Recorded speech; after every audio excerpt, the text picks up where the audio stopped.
Welcome to Stories and Quotes Bee, a space where timeless wisdom meets the art of conscious creation.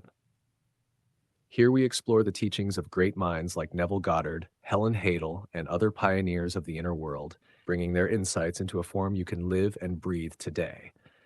In this journey, you're about to discover the real reason why one woman, Helen Hadel, seemed to win everything she ever desired, from dream homes to exotic trips, and how it had nothing to do with chance. We'll uncover how her story aligns perfectly with Neville Goddard's radical truth that imagining creates reality, and how you can use her exact methods to turn visualization into tangible, consistent success. This is not just theory.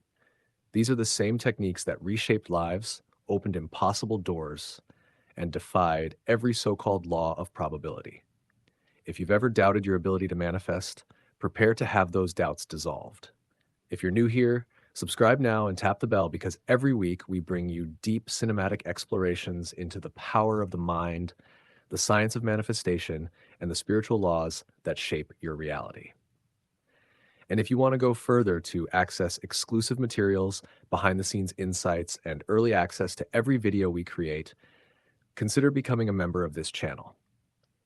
Your support helps us create the content that fuels your awakening.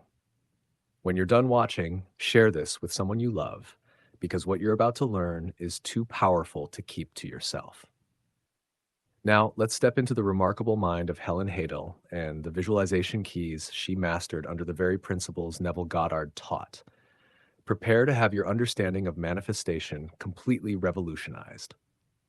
Helen Hadel's story isn't just a feel-good anecdote about a woman who won contests.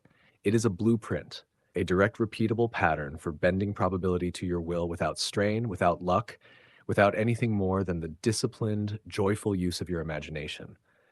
Her life proved something extraordinary, that reality is malleable, responsive, and deeply personal, that the so-called laws of chance bow to the consciousness that dares to know itself as the source. And when we look closely, when we strip away the myths and distractions, we find that Helen's greatest ally was not luck at all, but the very principles Neville Goddard spent his life teaching. Imagining creates reality, and feeling is the secret. The woman who won everything. Imagine this, a young woman in the mid-20th century who seemed to win every contest she entered. Trips around the world, a brand new home, cars, appliances, cash, the kind of prizes people dreamed of. She simply collected over and over again. Friends called her lucky. Neighbors watched in disbelief. Newspapers gave her headlines. And yet, if you asked Helen, she would tell you that luck had nothing to do with it. She knew exactly what she was doing, and she could teach anyone to do the same. For years, her winning streak baffled even seasoned statisticians. The odds she faced should have buried her chances. And yet, they didn't apply to her. Why? Because Helen didn't play the game of probability. She played the game of certainty. The myth of pure luck. Luck, as most people understand it, is a passive concept, the idea that blessings or misfortunes simply fall upon us at random beyond our influence. People cross their fingers, knock on wood, or wait for the stars to align. They think fortune is like the weather, something to endure or enjoy, but never control. Helen shattered that illusion. She didn't wait for the wind to change. She decided exactly where the wind would blow. She didn't wonder if she'd win. She knew. This wasn't arrogance. It was alignment. A deep, unshakable knowing that the reality she desired was already hers in consciousness, and that the physical world had no choice but to reflect it. That knowing wasn't born from superstition or mere wishful thinking. It was built step by step through an internal process. The very process Neville Goddard devoted his life to teaching. Neville's revolutionary blueprint. Before we trace Helen's steps, let's pause to understand the foundation she stood upon, even if she didn't call it by Neville's name at first. Neville Goddard was one of the most radical spiritual teachers of the 20th century. His central message was disarmingly simple. Your imagination is God. What you assume to be true with feeling becomes your reality. He rejected the idea that we are powerless observers of a fixed external world. Instead, he declared that everything we experience originates within consciousness. If you can imagine it and feel it as real, it must manifest. Neville taught that the key was not just to visualize, but to enter the state of the wish fulfilled to live inwardly as though the desire were already accomplished. The state akin to sleep, a relaxed, receptive condition of mind, was his favored doorway into this creative power. In this state, the conscious mind softens. The critical faculties loosen, and the subconscious, the builder of our reality, accepts the seed of our assumption without resistance. So how does this tie into Helen Hadel's winning streak? On the surface, contests and sweepstakes might seem trivial compared to the lofty idea of creating entire life circumstances, but in truth, Helen's wins were perfect demonstrations of Neville's law in action. She didn't try to win. She didn't hope. She assumed. She constructed in vivid sensory detail the end result she wanted, the very moment of having already received the prize, and she immersed herself in that experience until it felt more real than her current reality, and then she let it go, trusting it was done. The specifics, Helen's process. Helen didn't play vague games with the universe. She was specific. If she entered a contest for a new car, she didn't just think it would be nice to win. She would choose the exact model, color, and features. She would picture herself opening the driver's side door, smelling the interior, feeling the steering wheel beneath her hands, hearing the satisfying click of the gear shift. If it was a trip, she imagined the warmth of the sun on her skin at the destination, the sound of waves on the shore, the taste of the local cuisine. Her imagination wasn't a flat mental picture. It was a living, breathing scene she could step into and experience with all her senses. This was Neville's teaching in pure form to inhabit the end, the bridge of incidents. One of Neville's more subtle teachings is that the physical path from desire to manifestation doesn't need to be, and often can't be, logically planned. He called this the bridge of incidents. Once you have assumed the feeling of the wish fulfilled, life begins to rearrange itself. Seemingly unrelated events and coincidences line up, leading you naturally to the fulfillment of your desire. Helen experienced this repeatedly. After doing her visualization, the how was never her concern. Contest forms would appear in unexpected places. A friend would mention a sweepstake she hadn't heard of. Deadlines she'd nearly missed would be extended. The right conditions always presented themselves, not because she hunted for them, but because she was already aligned with the outcome. The power of the feeling. Here's where most people misunderstand visualization. They think it's about seeing the goal in your mind's eye. But Neville and Helen's results prove that the image itself is secondary. What matters is the feeling that accompanies it. Helen's visualizations weren't sterile. They were drenched in emotion, joy, excitement, gratitude. She felt the victory before it arrived, and that emotional certainty overpowered any doubts. When doubt did creep in, she didn't fight it directly. She returned to her scene. She let the feeling of already having it dissolve the question of will I get it, because in her inner world she already had why it worked so consistently. People who manifest once in a while often think they got lucky, but consistency requires something deeper, a disciplined mental diet. Helen guarded her inner conversations. She didn't speak about losing or about slim odds. She didn't contradict her assumption by joking about her chances. She lived as though the win were inevitable because in her mind it was already fact. This mirrors Neville's insistence that the world is a mirror reflecting our dominant assumptions. Change the assumption and the reflection must change. As we move forward, we'll step deeper into Helen's method, unpacking exactly how she built her reality from the inside out and how you can do the same. Whether your goal is a contest prize, a new career, a dream home, or a life that feels truly yours. Because the truth is, the universe doesn't care if your desire is big or small. It only responds to the state you occupy. And once you learn to occupy the state of the wish fulfilled as Helen did, you become, in Neville's words, the operant power. Helen Hadel understood something most people miss. Specificity is not a limitation. It's a magnet. When you choose exactly what you want down to the finest detail, you send a signal to your subconscious mind that this isn't a vague fantasy. It's a decision. Step 1, choosing the target. Helen's first step was always clarity. If she wanted to win a trip, she didn't just imagine going somewhere nice. She would pick the exact destination. Hawaii, Paris, Rome. She would choose the exact hotel. She would imagine the smell of the lobby, the texture of the sheets in her room, the way the light would fall across the balcony in the morning. In Neville's language, this is defining the end. You are not imagining a path. You are not concerning yourself with the how. You are living in consciousness at the point where your desire is already fulfilled. Helen often said she made a list not of steps to take, but of sensory markers for her desire. What would she see? What would she hear? What would she touch? What tastes and smells would surround her? These were the ingredients of her inner scene. Step 2, sensory immersion. This was where her practice truly came alive.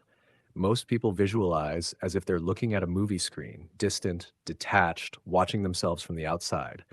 Helen did the opposite. She stepped into the scene, feeling it from a first-person perspective.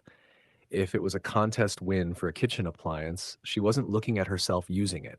She was inside her own body, feeling her hands on the knobs, hearing the soft whir of the machine, smelling the bread baking, tasting that first warm slice.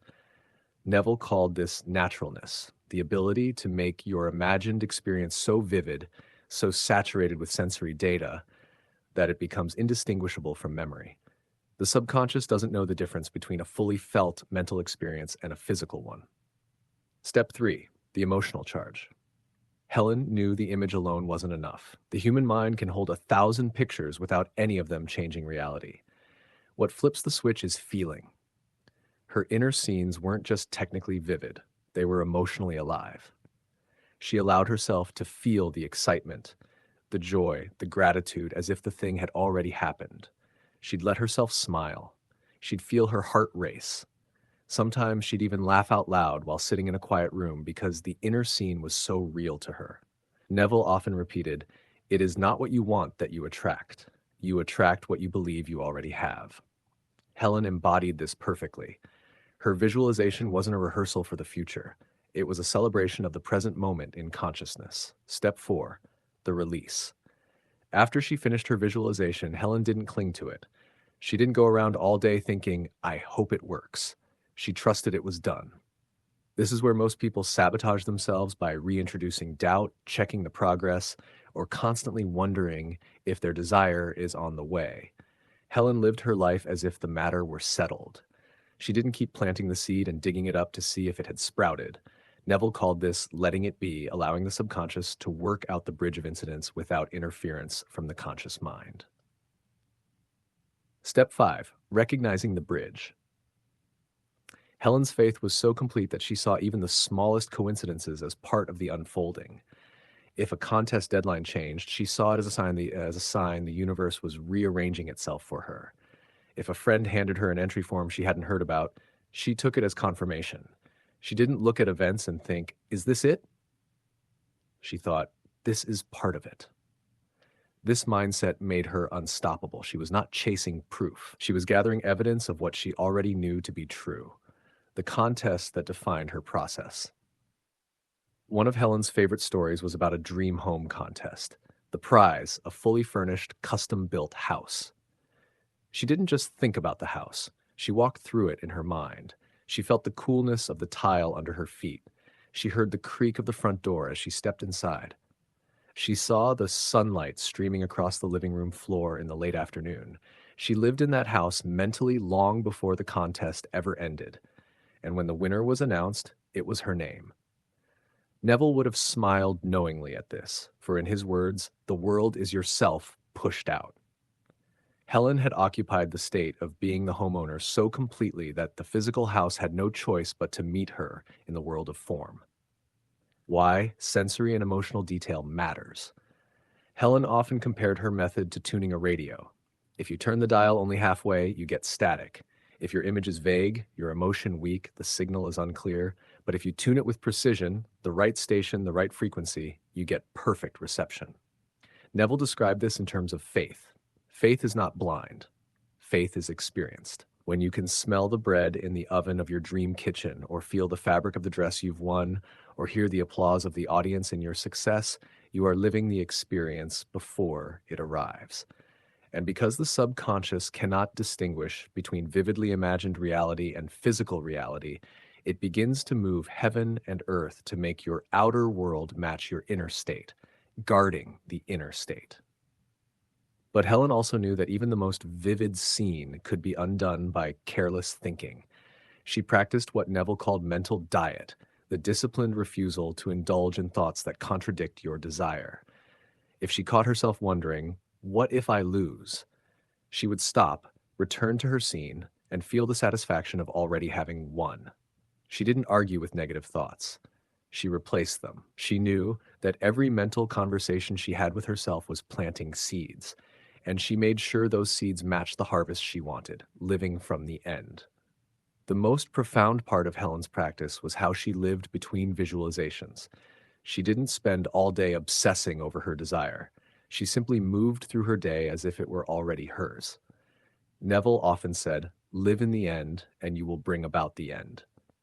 Helen didn't just understand this. She made it her lifestyle. The joy she felt during her visualizations carried over into her daily life, making her not just a frequent winner of contests, but a radiant, magnetic presence to everyone around her. The power of her method lies not in its complexity, but in its purity. She didn't dilute the process with endless affirmations or frantic action. She trusted her inner world to do the work. And in doing so, she gave us a clear, practical example of how Neville's principles look when fully lived. Next, we're going to step even deeper into the emotional architecture of Helen's certainty and how you can train your own mind to feel the way she did, even in the face of doubt, delays, or apparent impossibility. If there was one element Helen insisted on above all else, it was this: you must feel it real. Not think about it, not daydream vaguely, not hope or wish, but feel in the depths of your being that the thing you want is already yours. Why feeling changes everything. Most people confuse visualizing with daydreaming. They imagine themselves in a future they wish would happen. But in Neville's words, to desire a state without feeling it is to keep it in the future. Helen's genius was her ability to collapse that gap, to bring the desired future into the present moment in consciousness. She didn't just imagine what it would look like to win. She generated the emotions she would feel after she had already won, and she let those emotions take root in her nervous system until they became her normal state. That's why her wins felt inevitable to her. She had already lived them from thinking to knowing. Helen often said that there was a tipping point in her process, a moment when the image stopped feeling like an exercise and started feeling like a memory. This is the transition Neville described when he said, "You must enter the feeling of the wish fulfilled." It's no longer about playing make-believe. It's about accepting without reservation that the inner reality is as real as, and in fact more real than, the outer. Think about the last time you remembered something vivid from your past. A vacation, a childhood moment, a special celebration. You don't question if it happened, you know it. Helen treated her visualizations the same way, not as someday, but as a chapter already written in her life, overcoming the tyranny of appearances. Of course, the challenge is maintaining this inner knowing when the outer world hasn't yet caught up. When days pass, when other people win, when the deadline looms. This is where most people lose their footing. They look to the outside world for proof, and when they don't see it yet, they decide it's not working. Helen didn't do this. She understood deeply that the physical world is a lagging indicator. Neville compared it to looking at a reflection in a mirror. You can't change the reflection by working on the mirror. You change it by changing yourself. Didn't yet match her inner vision. Helen didn't panic. She didn't waver. She doubled down on the feeling. She refused to let the mirror dictate her state, using doubt as a trigger. Here's a technique Helen shared that many overlook. She used doubt as a signal to re-enter her scene. Whenever she felt uncertainty creeping in, the "what if it doesn't happen" voice, she didn't argue with it. She saw it as a reminder. Time to feel it real again. She would close her eyes, return to her imagined moment of victory, and allow the sensory and emotional details to flood her. The doubt would dissolve, not because she forced it away, but because she replaced it with something stronger. This is exactly what Neville meant by persist in the assumption until it hardens into fact, the anatomy of the feeling. So what exactly did Helen feel? Let's break it down. Relief. The sense that the outcome was settled, that she no longer needed to try, the tension was gone. Gratitude, the warm appreciation for something already given. She didn't thank in advance, she thanked in the present. joy, the unrestrained happiness of living the experience. She smiled, laughed, even felt giddy, belonging. She didn't feel like a guest borrowing the prize. She felt like the rightful owner. These emotions are magnetic. They don't just color the visualization, they reprogram your self-concept. And as Neville taught, your outer world always conforms to your inner self-concept. Why joy is a superpower. Helen's joy was infectious. Even when she wasn't visualizing, she carried herself with lightness and playfulness. She didn't approach manifestation as a grim duty or a test she might fail. She treated it like a game she knew she could win. Neville would have called this living in the end, embodying the feeling of the wish fulfilled so completely that it spills over into the rest of your life.